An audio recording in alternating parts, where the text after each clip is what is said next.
Welcome to Dust and Ballads, where every Western tale is forged in dust and finished in song. Tonight, a nameless gunslinger rides into a town that forgot how to say the word justice. A bounty hangs over his shadow. The law is owned by a smiling banker, and the church bell only rings when someone pays for thunder.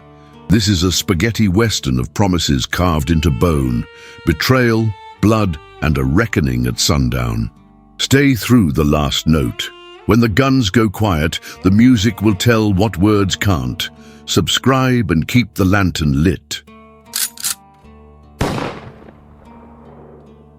They call me many names when they're feeling brave, and none when they aren't. You won't need a name for me tonight. A name is a door. People try to walk through doors. I prefer walls. I came over the ridge at noon, and the desert looked like it had been left on a stove too long. The town below was a crooked row of wood and regret. A church leaned harder than any drunk, and the bell was cracked like an old promise. On the far end, a white building with green shutters pretended to be a bank. Men who smiled from behind windows learned to keep their teeth clean. That's where men like Donato Vale live. Around here, they call him a banker. Where I come from, that word rhymes with undertaker often enough. A boy at the water trough stopped pumping when he saw me and stared like I'd grown out of the sand. He whispered something that sounded like a prayer, and a warning had a child. I tipped my hat to let him know I wasn't hungry for children or trouble that hadn't asked to be met. Trouble had already sent invitations with my name printed in gunpowder. I hitched outside a saloon called La Ultima Copa.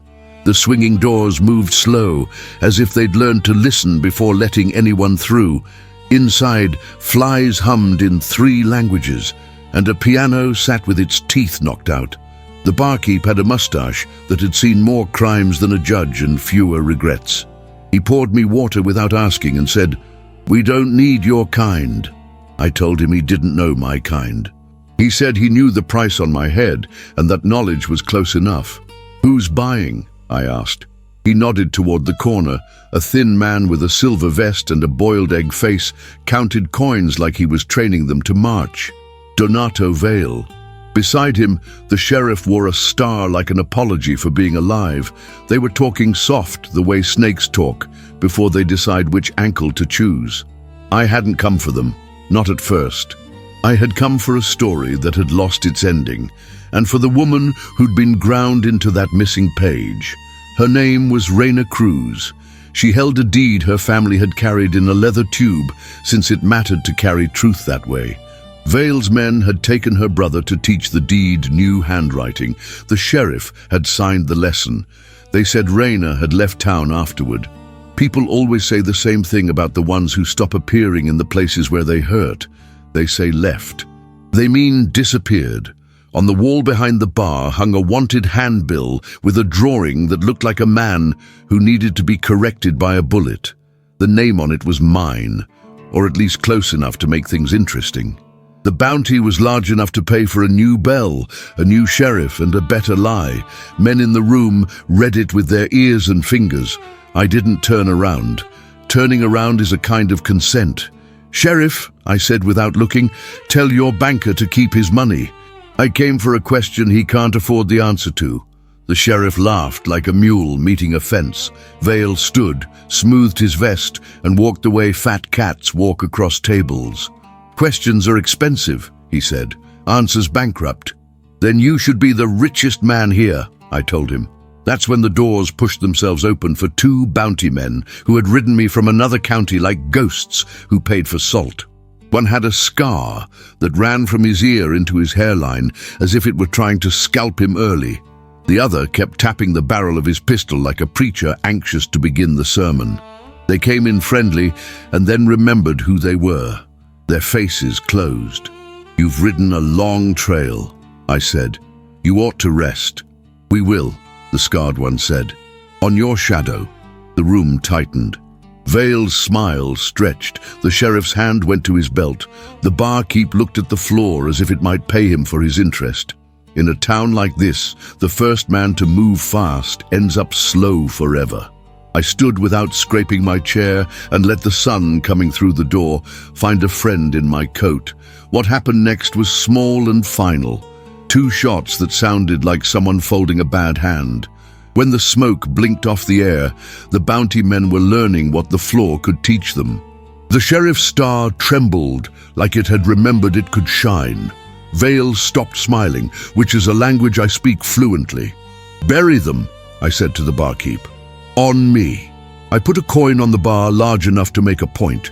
He looked at it like it might be a snake learning to dance, and then nodded.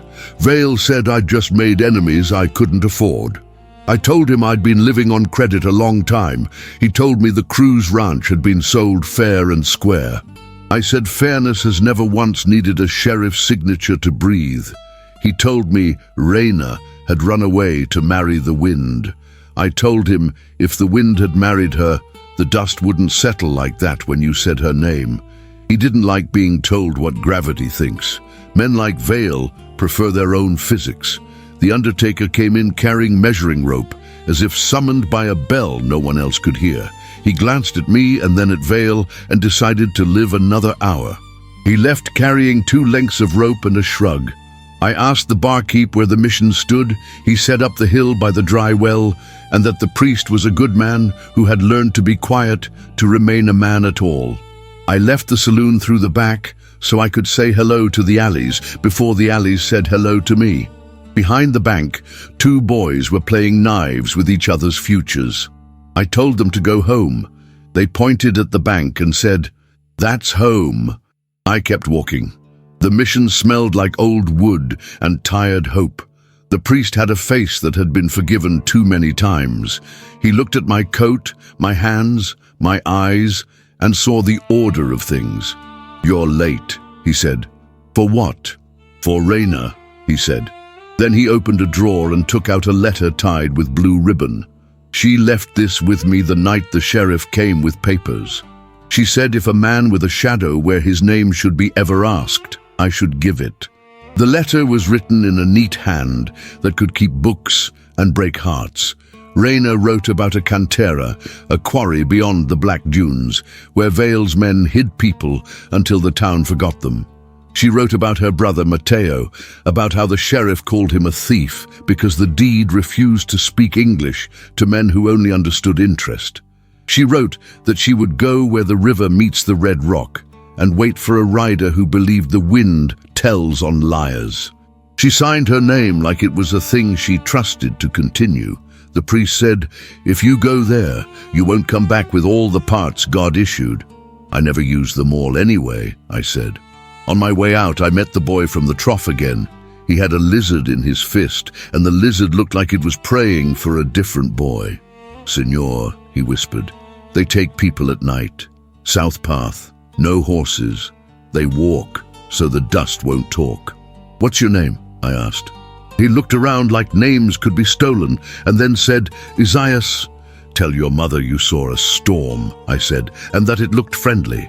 He grinned at the idea of a friendly storm and ran off. The Black Dunes were a mistake of geology and men. Wind had pushed the world into long, sleeping waves, and the sun had taught them how to remember. I followed the south path with a canteen and a plan that could be written on the inside of a hatband. When the dunes opened their mouth to show me the quarry, I lay on my belly and watched. 2 men in Vale's colors sat under a shade rigged from lies. One smoked the kind of cigarette that makes you lie to yourself about quitting. There were shallow pits with brush thrown over them. From one, a cough rose like a fragile animal that had decided to be brave after all. Night came the way it does here, all at once and regretful. I waited until the smoker put his head back to teach the stars about boredom. Then I crossed the ground the way a man crosses someone else's prayer. The first guard learned how quickly air changes sides. The second reached for his pistol and found my hand instead. I told him sleep would be kinder if he met it with a smile. He didn't, but sleep forgave him. In the pit, I found Mateo Cruz and 3 others who had been declared unnecessary by men who couldn't carry their names without help. Mateo's mouth was dry enough to strike fire. I lifted him and said my name wasn't important. He said names are for the living and asked if I was. I said I was until I wasn't. He laughed in a way that hurt him more than me and took the canteen like he was borrowing a future. "Raina?" he asked. "She left me a map," I said. "We'll pay it back." We moved before the dunes remembered they could moan. South of the quarry, the ground turned to red stone, and the moonlight painted it like old blood deciding to be art. We camped in a cut where the wind didn't know how to find us. Mateo told me Vale had bought the sheriff with debt and bought the town with fear and intended to sell the whole place to men who didn't bleed unless they had to sign. He said Raina had tried to stop the paper with truth and had learned that truth in a banker's office is a dog asked to sing. Before dawn, a shadow stepped out of the rock like it had always belonged to it. Raina, she wore a coat that had known better days and eyes that had never once lied to themselves. She looked at Mateo and then at me, not to measure me, but to decide whether she needed to. "You came," she said, "or you arrived. There's a difference." "I arrive," I said. "That's the best I do." She smiled like a hard coin given freely. "That will be enough." The plan was a small one with sharp teeth. Walk Mateo into town at dusk, let the bells see him alive, then use that surprise to make a lever long enough to pry Vale off his throne. Surprise is a kind of mercy that looks like cruelty if you're holding the wrong end. We entered at sundown through the boneyard because the dead share and turned onto the main street when the light made everything look honest. The bell didn't ring, it coughed. People came out by habit. The sheriff stepped onto his porch and reached for his gun and found the idea slippery. Vale looked from Mateo to Raina, to me, and finally to the crowd, and I saw him calculate how many bullets honesty costs. He opened his mouth to speak numbers. That's when the piano in La Ultima Copa found 3 good keys and pounded them like a warning. And that is where music belongs tonight. I looked at Raina. "If I fall," I said, "sing the rest." "If you fall," she said, "there won't be any rest." The street held its breath. The desert waited to see if it had raised fools or saints. I felt the old cold settle into my wrists, the kind that keeps a hand steady when truth wobbles, and I stepped toward the kind of night that makes men.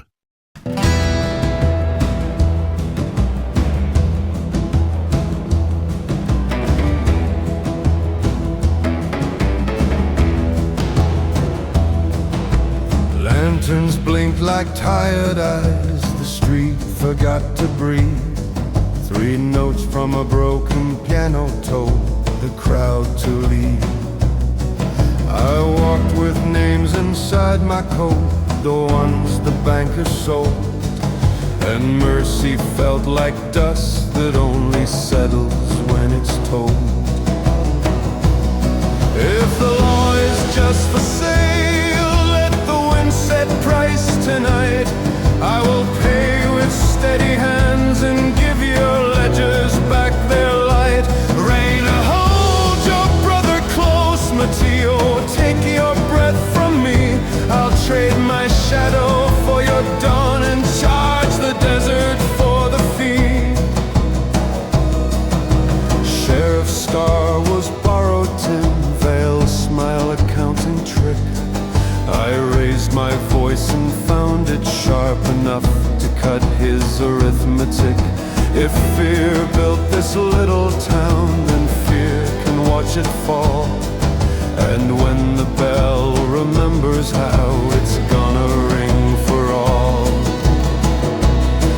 If the law is just for sale, let the wind set price tonight. I will pay with steady hands and give your ledgers back their light. Raina, hold your brother close, Mateo, take your breath from me. I'll trade my shadow for your dawn and charge the desert for the fee.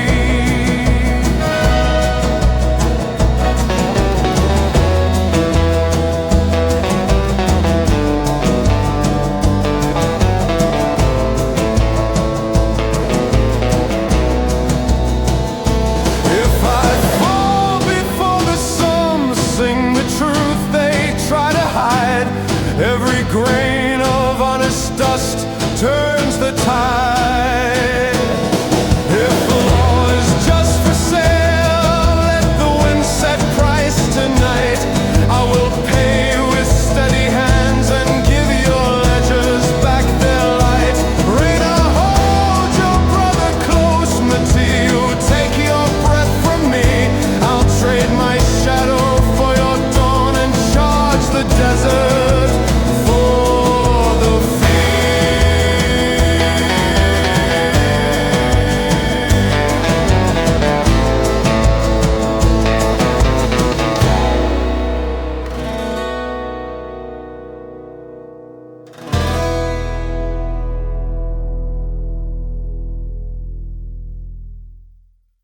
The first shot belonged to a hand that wasn't ready to own it.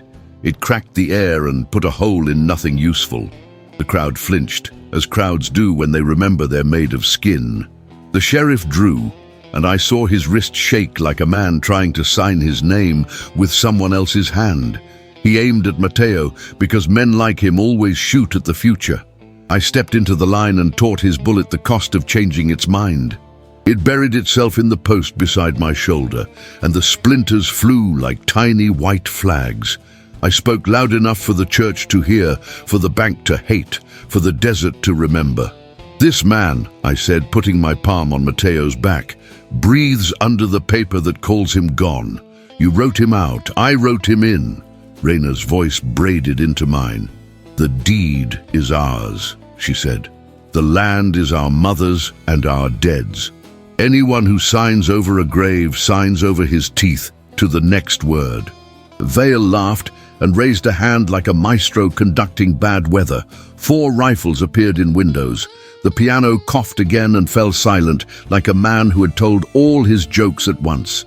The sheriff licked his lips and told the crowd the law had spoken. I asked him which language. He said the one everyone understands. I said money has an accent, and it wasn't from here. When he fired again, he did it with his eyes closed enough to tell heaven he tried. My shot took the badge from his chest. It flew off his shirt with a sound like a lie being corrected.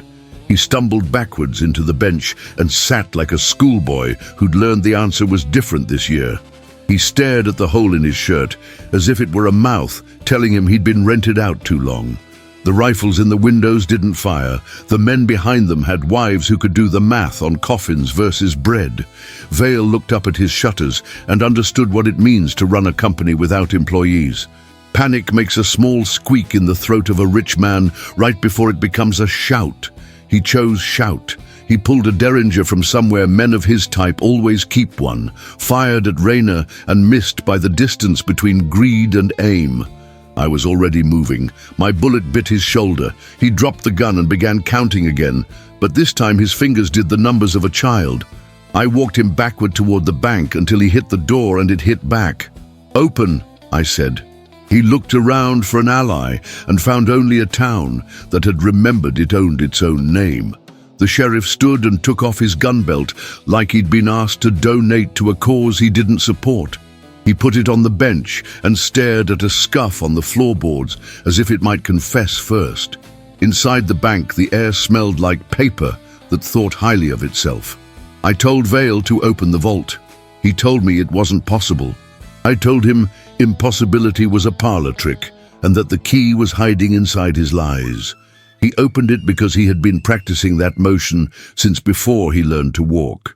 Inside were deeds wrapped in twine, coins wrapped in guilt, and letters from men who signed with identical handwriting because they had learned throughout the years to confess with their neighbor's pen. I took out the cruise deed and put it into Reina's palm. It fit there as if that hand had been cast from the land itself. Mateo leaned against the counter and laughed a laugh with tears in it. It sounded like a church bell repairing itself. "Now," I said to Vale, "you're going to write a statement in your own hand that says what you did, who helped, who watched, and who liked watching." He tried to become clever again. He tried to make his mouth into a lock. I made it into a door. He wrote, and every letter took a year off his future. We walked him out into the street to read it. The crowd had grown thicker and quieter. Men who had once practiced debate with their guns now held their hats. I handed the paper to the priest and told him to read. His voice was steady the way water is when it knows where it's going. When he finished, a woman in a blue shawl shouted a name that wasn't Vale's, and then sobbed like she just heard it answer. A man with a miner's beard said he'd been paying 2 taxes his whole life, one to the government and one to fear, and that he was done with the second. The sheriff tried to walk away. Reina spoke his name, not like a threat, but like a verdict. He stopped, because sometimes mercy sounds like you. She told him to choose one honest thing to do before the day finished. He looked at his hands like a man seeing them for the first time and said he could ring the bell. She nodded. He walked to the church and pulled the rope, and for once the sound came out full. Vale saw the town turn, like a herd feeling a storm, and realized storms have a way of evening debts. He bolted. I gave chase because my feet had been practicing forever. He ran for the rail yard, a strange place for a man to seek prayer. The tracks there had been laid by hands that never got to ride. He tried to outrun his mathematics and failed. I tackled him into a pile of ties, and he cried out a rich man's cry, disbelief adopting pain. "Listen," I said, and pressed his ear to the iron. Far off, a train hummed like the future clearing its throat. "That's time," I told him. "It keeps regular hours. It's not on your payroll." He nodded fast, as if the sound could be appeased. "I'll pay," he said. "I'll pay back everything." "You already paid," I said. "You just didn't know the currency." I marched him back up the street with the whole town in tow. The sheriff met us at the church door with rope in his hands and a look that said he had found one honest thing and wanted permission to look for another. We didn't hang Vale. That would have made him a legend in a book he'd have liked. We put him in the cellar with paper that didn't belong to him and let him read names until he knew what names weigh. Night fell, and the town exhaled. In La Ultima Copa, somebody found a fourth key and played it like it had been waiting under the dust for a day like this. Raina stood beside me on the porch of the bank and watched Matteo walk without help. "You should leave," she said. "Is that thanks?" I asked. "It's mercy," she said, "the kind you can still use." I nodded because I know when a place wants to keep its stories and when it wants to send them away. Isaias the boy stood with his lizard like a general with his flag. He told me the storm had been friendly. I told him to keep saying so. Before dawn, I saddled. Raina stepped out of the dark like the dark had decided to be kind and handed me a small pouch. "Not money," she said. "Words." Inside were 2 folded pages. One was the deed, a copy, the other was a letter. "If the nameless rider who arrives becomes tired, he may come back here and rest where the land is worth more than the math."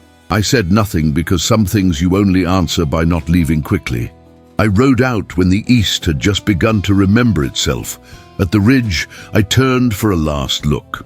The bell rang, clear now, and the sound went ahead of me into the desert like a scout.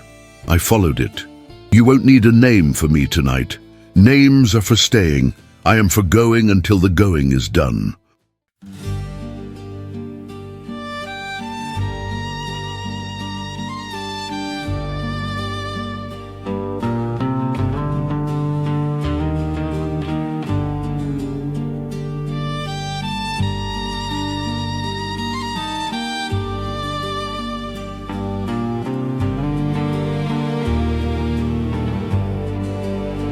He ran on numbers, I ran on dust. His math was coins, my math was trust. The bell found its voice, the town found its hands. We wrote new ledgers on honest land. Sundown arithmetic, count what's true. Deeds return to the palms they knew. If the law forgot its due, the wind will balance it for you.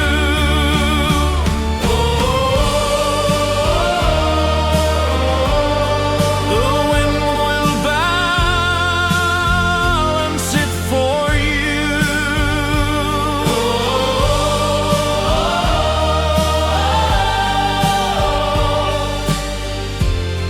The wind will balance it for you.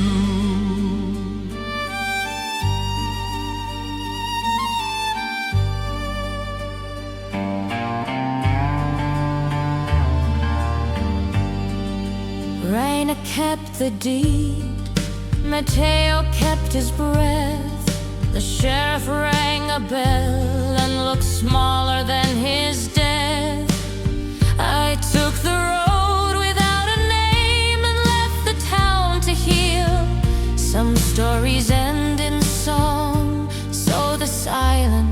and be real. Sundown arithmetic, count what's true. Deeds return to the palms they knew. If the law forgot its due, the wind will balance it for you.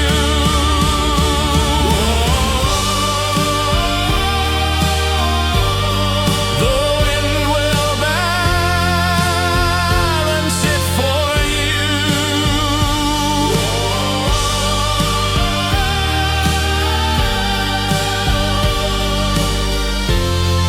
The wind will balance it for you.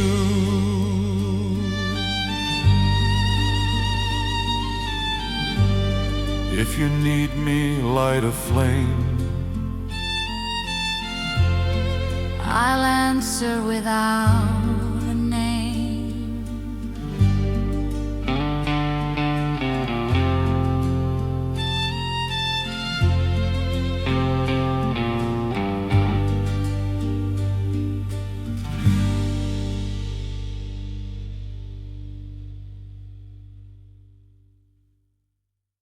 If this tale rode with you, subscribe to Dust and Ballads. Each week we bring another Western story, told in dust and finished in song. Comment your favorite line, share this with a friend who loves spaghetti westerns, and keep the lantern lit for the next ride.